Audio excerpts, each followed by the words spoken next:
മമ്മൂട്ടിയും മോഹൻലാലും തമ്മിലുള്ള കൂട്ടുകെട്ട് മലയാളികൾക്ക് എന്നും ആവേശമുണ്ടാക്കുന്നതാണ്. പകരം വയ്ക്കാനില്ലാത്ത രണ്ട് നടന വിസ്മയങ്ങളാണിവർ.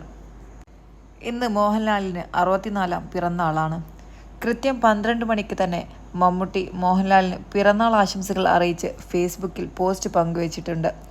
മോഹൻലാലിനെ ചേർത്ത് നിർത്തി കവിളിൽ ചുംബിക്കുന്ന ചിത്രമാണ് മമ്മൂട്ടി പങ്കുവച്ചത്. സോഷ്യൽ മീഡിയ ഇത് ഏറ്റെടുത്തിരിക്കുകയാണിപ്പോൾ.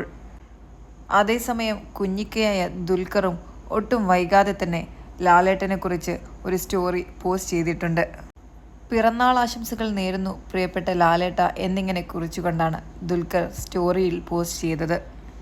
എല്ലാ വർഷവും മമ്മൂട്ടി മോഹൻലാലിനും അതുപോലെ തന്നെ മമ്മൂട്ടിയുടെ പിറന്നാൾ ദിനത്തിൽ മോഹൻലാൽ തിരിച്ചും സ്നേഹ സമ്മാനങ്ങളിലൂടെ ആശംസകൾ നേരാറുണ്ട്. അതേസമയം പ്രവാസികളും ഏറെ ആവേശത്തിലാണ് ഈ ദിവസം. സിനിമകളിലൂടെ മാത്രമല്ല സ്റ്റേജ് ഷോകളിലൂടെയും ഒരു കാലത്ത് മോഹൻലാൽ പ്രവാസികളുടെ ഇടയിൽ നിറഞ്ഞു നിന്നു. മോഹൻലാലിനോട് പ്രവാസികൾക്കും അദ്ദേഹത്തിന് തിരിച്ചും ഇഷ്ടം കൂടിക്കൂടി വരികയായിരുന്നു. ആ വിശ്വാസത്തിലായിരുന്നു മുമ്പ് 2001 ദുബായ് കാരാമയിൽ മോഹൻലാൽ ടേസ്റ്റ് ബഡ്സ് എന്ന പേരിൽ അദ്ദേഹം ഒരു റെസ്റ്റോറൻറ്റ് തുറന്നത്.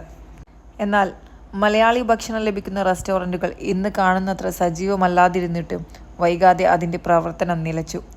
പിന്നീട് അദ്ദേഹത്തിൻ്റെ ബിസിനസ് പങ്കാളി ആൻ്റണി പെരുമ്പാവൂരിൻ്റെ ആശീർവാദ് ഫിലിംസിൻ്റെ ഓഫീസ് ദുബായിൽ തുറന്നു.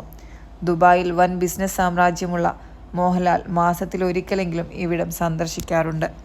ഹോളിവുഡിലെയും ബോളിവുഡിലെയും അഭിനേതാക്കളെ പോലെ മോഹൻലാലും ദുബായിയെ രണ്ടാം വീടായി കണ്ട് ഏറെ ഇഷ്ടപ്പെട്ടു. അതേക്കുറിച്ച് അദ്ദേഹം ഒരിക്കൽ പറഞ്ഞത് ഇങ്ങനെയാണ്: കിട്ടുന്ന സമയം പറ്റുന്നത്ര യാത്ര ചെയ്യുക, പുതിയ സ്ഥലങ്ങൾ കാണുക. ജീവിതം വളരെ കുറച്ച് സമയമേയുള്ളൂ എന്ന് കരുതുന്നയാളാണ് ഞാൻ. അത് നന്നായി ആസ്വദിക്കുന്നു.